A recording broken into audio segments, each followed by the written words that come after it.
2023 में जो हमारे विश्व के बड़े बड़े संगठन है ना, जिसमें से एक संगठन का तो सम्मेलन हो गया चालू, ठीक है, नहीं चालू हो गया तो ठीक है, कोई दिक्कत थोड़ी है। तो मैंने कल आपको ब्रिक्स पढ़ाया था, तो मैं आपको ये समझा रहा था कि जैसे अभी आप इस साल जो भी एग्जाम देने के लिए बैठेंगे जीएस के पर्पज से, है ना, तो जीएस में आपको 2023 में जितने भी इस दुनिया के बड़े बड़े जो संगठन है ना, उनका सम्मेलन आपको पता होना चाहिए। दो चीजें तो पता होनी ही चाहिए कि वो कौन से नंबर का था और कहाँ आयोजित हुआ, और तीसरी अगर चीज अगर आप याद कर पाए कि उस सम्मेलन में कौन कौन सी डिसीजन लिए गए। एक दो डिसीजन मेन होते हैं, बाकी तो उनका बहुत बड़ा प्रोग्राम चलता है ना। अब जैसे हमने कल ब्रिक्स पढ़ा, जो कि दुनिया का एक बहुत महत्वपूर्ण संगठन है, ठीक, उसका 2023 वाला सम्मेलन कहां पर हुआ था? जोहान्सबर्ग। कहां पर? South Africa. गांधी जी भी साउथ अफ्रीका गए थे। गांधी जी से याद आया, आज एक बहुत महत्वपूर्ण डेट है। क्या है आज? 5 मार्च। कुछ समझ में आ रहा है 5 मार्च से? कुछ याद आ रहा है क्या? क्या याद आ रहा है? बैठे बैठे पढ़ाएंगे भैया, यूट्यूब वालों बैठे बैठे ही पढ़ाएंगे। थाने में ना हिंसा की बातें करता, गांधी जी की बातें चल रही है गला। अरे यार 5 मार्च 1931, ठीक है, हाँ सुन लो भैया, मैं पढ़ा लूं जहाँ में आवाज जाती है अपने पास, नॉइज कैंसिलेशन वाला वो नहीं है, क्या कहते हैं उसको, माइक है। खर्चा करेंगे अगर अपन को कुछ आउटपुट मिलेगा तो नहीं तो बाकी राम की कहानी तो चली रही है। 5 मार्च 1931 को क्या हुआ था? गांधी इरविन समझौता। गांधी जी कहां से आ गए बीच में ब्रिक्स के? क्योंकि अपन बात कर रहे थे किसकी? साउथ अफ्रीका की। और तुम्हें पता है कि गांधी जी का करियर जो कहां से चालू हुआ? ना वो साउथ अफ्रीका जाते और ना कुछ होता, और ना वो वहां पर उनकी बहस होती ट्रेन में, और ना वो उनको ट्रेन से बाहर निकालते, और ना ट्रेन से बाहर निकालते, ना वो ह्यूमिलेट होते, है ना, और ना फिर उनके क्लिक होता कि बताओ मेरे संग इतना पढ़ा लिखा आदमी, उस जमाने का बैरिस्टर, मेरे संग ये हालत है, तो जो आम इंसान है उसकी क्या हालत होगी। तो अंग्रेजों ने तो उन्हें ट्रेन से ही निकाला, उस आदमी ने देश से ही निकलवा दिया कि बेटा मैं देखता हूं तुम्हारा हिसाब किताब। तो गांधी इरविन समझौता जो हुआ था, जो आपको पता है कि बड़ा महत्वपूर्ण समझौता है, और गांधी इरविन जो समझौता है ये इरविन और गांधी के बीच हुआ था। कब हुआ था? 5 मार्च 1931। और आज क्या है? 5 मार्च है। तो इरविन कौन था? गवर्नर था, गवर्नर जनरल था। कहाँ का? अंग्रेजों की तरफ से भारत में, जिसको अपन वायसराय भी बोलते है ना। उसके पीछे एक अलग कहानी है कि वायसराय और गवर्नर जनरल कब, और ये सब बाद में बताऊंगा जब मौका लगेगा। तो इतना सा याद होना चाहिए कि गांधी इरविन समझौता हुआ कब, क्या परिणाम था, क्यों हुआ ये? क्योंकि गांधी जी चला रखे थे कौन सा आंदोलन? सविनय अवज्ञा आंदोलन। इरविन कह रहा था कि इसको वापस ले लो, ठीक। इरविन क्या कह रहा था? वापस ले लो। गांधी जी ने कहा हमारी कुछ बात मान लो, वापस ले लेंगे, ठीक, कि तुम कुछ करो तो हम तुम्हारा ये कर देंगे। दोनों तरफ से समझौता हुआ। तो ये गांधी इरविन समझौता बहुत इंपॉर्टेंट है। गवर्नर जनरल इरविन ठीक ठाक था, मतलब बहुत अच्छा तो नहीं कह सकते, लेकिन ठीक ठाक गवर्नर था। इसी के टाइम पे पार्लियामेंट बनी थी, बात समझ में आया ना, जो अपना ओल्ड पार्लियामेंट, जिसको आजकल अपन संविधान भवन कहते हैं, शायद गवर्नमेंट ऑफ इंडिया ने उसको क्या नाम दे दिया है? संविधान भवन, है ना, ऐसी कुछ नाम दिया है उसको। तो इरविन के टाइम पर ही वो बनी थी, ठीक है। तो गांधी इरविन समझौता याद रखो। गांधी जी ने कुछ मांगे रखी थी अपनी कि ये हमारी डिमांड्स है, इसको पूरा करो, तो हम अपना सविनय अवज्ञा आंदोलन क्या ले लेते हैं? वापस ले लेते हैं। वापस ले भी लिया था उन्होंने। इसी समझौते को लेकर के गांधी जी पर कई लोग कटाक्ष करते हैं, विरोध करते हैं उनका, कहते हैं कि इसमें उन्होंने भगत सिंह की फांसी की माफी का उन्होंने नहीं बोला। उनको कम नॉलेज है, वो व्हाट्सएप से पढ़ रहे हैं अपने इतिहास को। हाँ, ये बिल्कुल सही है कि समझौते में उन्होंने नहीं कहा, इस समझौते में लिखित में नहीं कहा। बाकी दूसरे तरफ इस समझौते में एक चीज लिखी थी कि जो राजनीतिक कैदी हैं उनको आप छोड़िए, ठीक है। और भी कुछ मांगे थी, उनकी डिमांड्स थी, ठीक है। लेकिन आपको सबको पता है कि जो हमारे भगत सिंह साहब थे उनके ऊपर हत्या का भी केस चल रहा था, जो कि एक सैंडर्स नाम का जो पुलिस अधिकारी था उसकी हत्या उन्होंने, और उन्होंने कहा भी था कि भैया मैं नहीं करी है ना, उन्होंने एक्सेप्ट भी किया था। तो इस वजह से वो अधिकारी था, ठीक है। वो बात की बातें कभी मौका लगेगा तो बताएंगे। तो गांधी लेनिन समझौता आपको समझ में आया ना। तो अपन मुद्दे की बात पे आ रहे हैं। मैं ये आपसे ये कह रहा था कि ब्रिक्स में आपको पढ़ा चुका हूं। आज फिर से अपन एक दो संगठन देखेंगे जो महत्वपूर्ण है। एक अपन सीरीज चला रहे हैं एक तरह से संगठनों की, ये समझ लो कि अपन संगठन पढ़ रहे हैं। संगठन पढ़ रहे हैं दो तरह से कि उसका 2023 में सम्मेलन कहाँ हुआ, 24 में कहाँ होगा, भारत की उसमें क्या भूमिका रही, भारत का उसमें क्या रोल रहा। और निश्चित तौर पर मैं 100% ये आपको श्योर कर रहा हूं कि उसमें से आपको उन संगठनों में से एक ना एक प्रश्न आपको एग्जाम में आपको देखने को मिल जाएगा बहुत आराम से। कहीं आपसे यही पूछ लिया जाए कि जो ब्रिक्स हुआ था वह कौन से नंबर का सम्मेलन हुआ, कहाँ हुआ। ठीक है, अपनी तरफ से कौन गया था, अपने यहाँ से अपनी तरफ से कौन गए थे, अपने प्रधानमंत्री गए थे। कहाँ गए थे, जोहान्सबर्ग गए थे। ठीक है, ऐसा ही एक संगठन है जिसके बारे में आप लोगों ने सुन रखा होगा। मैं आपको कई बार पढ़ा भी चुका हूं, मैं आपको कई बार पढ़ा चुका हूं ये संगठन। ठीक है, तो पहले मैं बोर्ड पे नाम लिख देता हूं उसका, तो किसी भी सज्जन को पता हो तो मुझे बताना क्या है क्या नहीं। ये संगठन था SCO था क्या? हाँ तो बताओ क्या होता है, क्या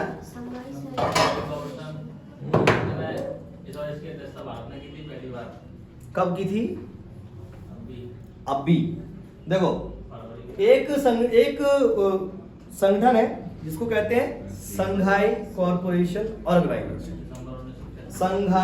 संघाई सहयोग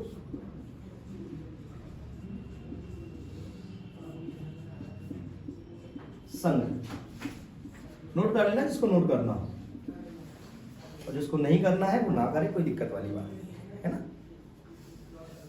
तो जो संघाई सहयोग जो संगठन है ये 2001 में बना था, पता है आपको। मुद्दे की बात जो है ये तो आपको मुद्दे की बात ये है कि 2023 की अध्यक्षता किसने करी और 2024 की कौन करने वाला है और इसमें मेंबर कौन कौन है, और अगर कोई नया मेंबर जोड़ने की बात चल रही है तो किसको चल रही है, और अगर कोई नया मेंबर इसमें बन चुका है तो कौन बन चुका है, और भारत इसका कब सदस्य बना था। कुछ एक दो प्रश्न ये है, स्टेप बाय स्टेप अपन चलते हैं, उम्मीद है कि आपको समझ में आएगा। देखो संघाई सहयोग संगठन जो है वो 2001 में बना एक संगठन है। शुरुआत में इसमें केवल कितने देश थे, 6 देश थे। कितने देश थे, 6 देश थे। जब बनाया गया तब कितने देश थे, 6 देश थे। तो जो 6 देश थे वो कौन कौन से थे, जरा सुनो मेरी बात। एक तो अपना चाइना, चीन, रूस। ठीक अच्छा, कोई बताएगा भारत इसमें कब बना सदस्य, कोई बताएगा क्या? 2017। देखो चीन, रूस, कजाकिस्तान, उज्बेकिस्तान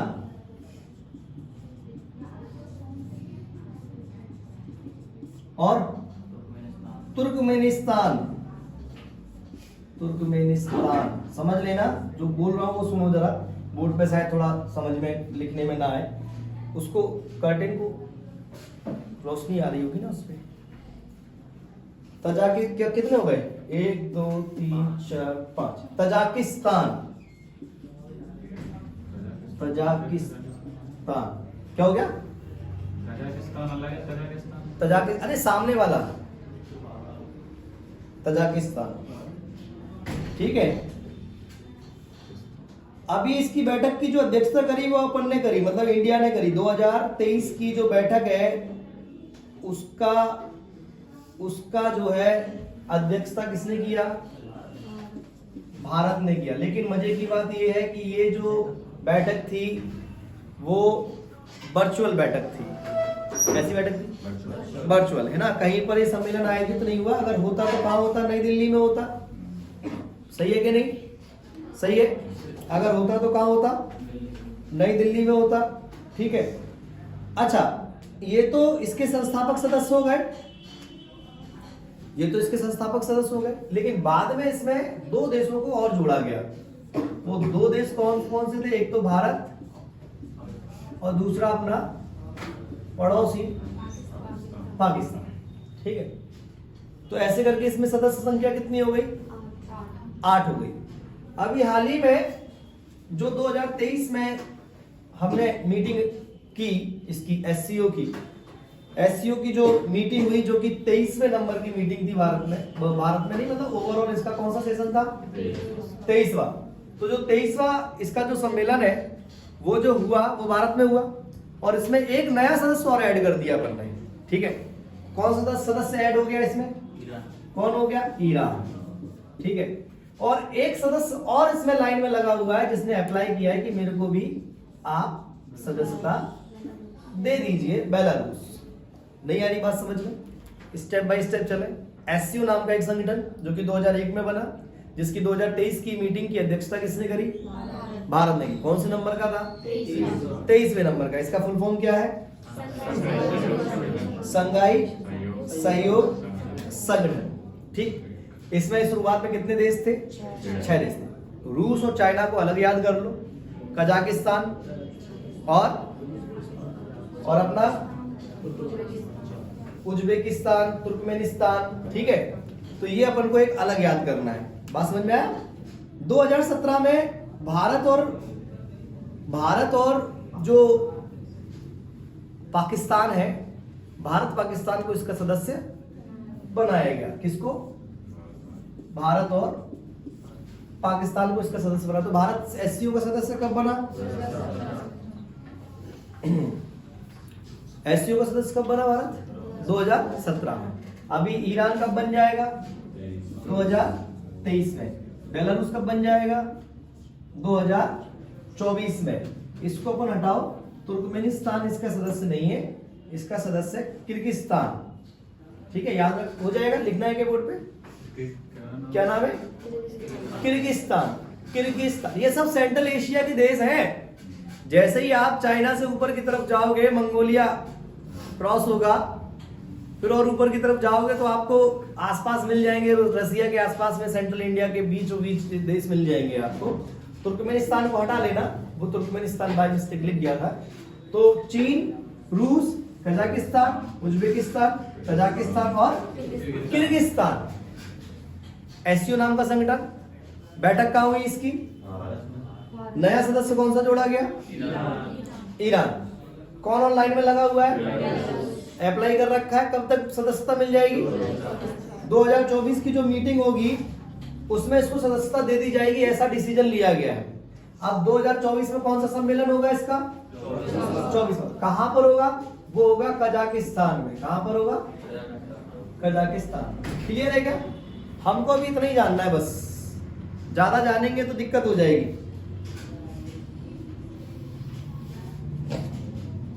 बेलारूस ने एक डॉक्यूमेंट साइन किया है उसने कि भाई हमें अब सदस्यता मिले। इसको MOO बोलते हैं, मेमोरेंडम ऑफ ऑब्लिगेशन करके, है ना। उतना डीपली नहीं जाना है अपने को, अपन को ये केवल इतना सा याद रखना है कि एससीओ नाम का एक संगठन है।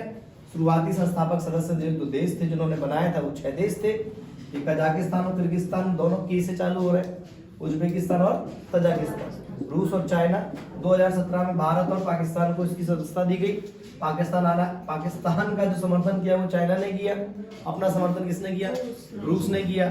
और उसके बाद बेलारूस, अभी ईरान को उसमें सदस्यता दे दी गई है। तो ऐसे करके अभी वर्तमान समय में एससीओ के कितने सदस्य हैं? 9। एससीओ के कितने सदस्य हैं? 9। 10 हो जाएंगे कब? जब बेलारूस उसमें क्या हो जाएगा? सदस्य बन जाएगा। क्लियर है क्या? क्लियर है। 3 देश ऑब्जर्वर के तौर पर इस सम्मेलन में आए थे, पर्यवेक्षक के तौर पर इसमें शामिल हुए। सम्मेलन देखो, आपका संगठन है 8 लोगों का, आपने 2-3 लोगों को और इनवाइट कर रखा है कि भैया तुम आ जाओ, देख लो कार्रवाई वगैरह, फिर इच्छा बने तो हमारी सदस्यता ले लेना। ऐसे ऑब्जर्वर सदस्य के तौर पर आए थे। उन 2-3 देशों में से 2 देश तो यही थे, एक देश और था मंगोलिया। ठीक है, इन तीनों ने पर्यवेक्षक के तौर पर भाग लिया। ईरान ने इसकी सदस्यता ले ली और बेलारूस इसमें अभी लाइन में लगा हुआ है। बात समझ में आया? कल मैंने जैसे आपको बताया था, ब्रिक्स के बारे में बताया था। ब्रिक्स में सऊदी अरेबिया ने क्या कर दिया अभी के लिए, लेकिन उसने डिनाई नहीं किया है कि मैं इन फ्यूचर में सदस्यता नहीं लूंगा। वो ये कह रहा है कि अभी नहीं है, लेकिन मैं विचार कर चल रहा है अभी उस पर। बात समझ में आया ना? ऑफिशियल तौर पर अभी उसने एक्सेप्ट सदस्य वो नहीं बना है। कोई दिक्कत? क्लियर है? एससीओ समझ में आया? सर एससीओ का काम क्या होता है? क्यों? कोई भी संगठन है वो अपने, जैसे उसके नाम से ही समझ में आ रहा है, क्या नाम है? संघाई। तो केवल नाम इसलिए क्योंकि संघाई में उसकी मीटिंग जो पहली जो बना था वही था। सहयोग संगठन, तो हम जो सदस्य देश होंगे वो एक दूसरे का क्या करेंगे? कुल मिलाकर के दुनिया का हर एक जो संगठन बना है वो मानव जाति के, ऐसा कहते हैं वो लोग, अब वो कर कुछ भी रहे हो, वो मानव जाति की भलाई के लिए बनाया गया है। कोई भी संगठन हो, हालांकि मुझे उन संगठनों का कोई औचित्य तो ज्यादा दिखता नहीं है, हालांकि पर्यावरणीय जो संगठन है वो कुछ उनका काम समझ में तो आता है कि वो पर्यावरण के लिए काम कर रहे हैं, है ना। लेकिन बाकी मेरे को ज्यादा संगठनों का समझ में नहीं आता, क्योंकि अगर संगठन इतना अच्छा काम कर रहे होते तो अभी जो हमारे विश्व में 2-3 युद्ध चल रहे हैं, आपको पता है, रूस का यूक्रेन के साथ चल रहा है, इजराइल का फिलिस्तीन के साथ चल रहा है, तो ये सारे युद्ध नहीं होते। युद्ध रोक ही नहीं पा रहा है कोई। यूएनओ बड़ी अम्मा बन के घूम रही है, बड़ी अम्मा की कोई सुन ही नहीं रहा, पता नहीं क्यों है वो धरातल पे। हालांकि कई संगठन है जो काम, जैसे यूनेस्को नाम का एक संगठन है जो सांस्कृतिक और एजुकेशन और साइंटिफिक चीजों पर काम करता है ना, तो उसका काम दिखता है कि भाई जो चलो जो हेरिटेज साइट है उस पर उसके देख रेख करने का काम है। अलग अलग, मैंने कल भी आपको समझाया था, जो अंतरराष्ट्रीय संगठन होते हैं वो किसी ना किसी मुद्दे पर बनाए जाते हैं, या तो कोई मेन टॉपिक क्या है कि भाई हम तो ये काम करेंगे, ठीक है। जैसे एक संगठन है पेटा, सुना है क्या? PETA सुना है क्या? किसने नहीं सुना? आपके प्रश्न का जवाब दे रहा हूं मैं कि ये काम क्या करते, कैसे करते। जैसे संघाई सहयोग संगठन के 8-9 देश हो गए, अब ये आपस में अपना इकोनॉमिक कल्चरल, है ना, साइंटिफिक, अपना एजुकेशनल और भी जो सोसाइटी जो है सोशल, हर तरह से एक दूसरे का क्या करेंगे, टेक्नोलॉजी तकनीक, एक दूसरे का सहयोग करेंगे, एक दूसरे की मदद करेंगे। जैसे एक संगठन आपने सुना है पेटा, भूपेन सुना है? अब जैसे एनिमल्स के लिए सबसे बड़ा संगठन है पेटा, बहुत काम करता है पेटा, बहुत एनिमल्स के लिए काम करता है, ठीक, कि वो ये कहते हैं कि एनिमल्स भी इस प्लेनेट के हिस्सा है और आप उनका, मानव जो है, इंसान जो है, वो उनका शोषण नहीं कर सकता। जैसे आप लेदर की चीजों का यूज करते हो, एट दी एंड उसके लिए, लेदर के लिए एट दी एंड किसको नुकसान पहुंचाया जाता है? जानवरों को। तो पेटा, तो ऐसे अगर कोई पर्टिकुलर किसी विषय के लिए कोई संगठन बना है तो बना है। बाकी जैसे कई देश अपना संगठन बना लेते हैं अलग अलग टॉपिक्स पर, कई देश ऐसा बना लेते हैं कि हम हर चीज में एक दूसरे का क्या करेंगे, सहयोग करेंगे। बात समझ में आया ना?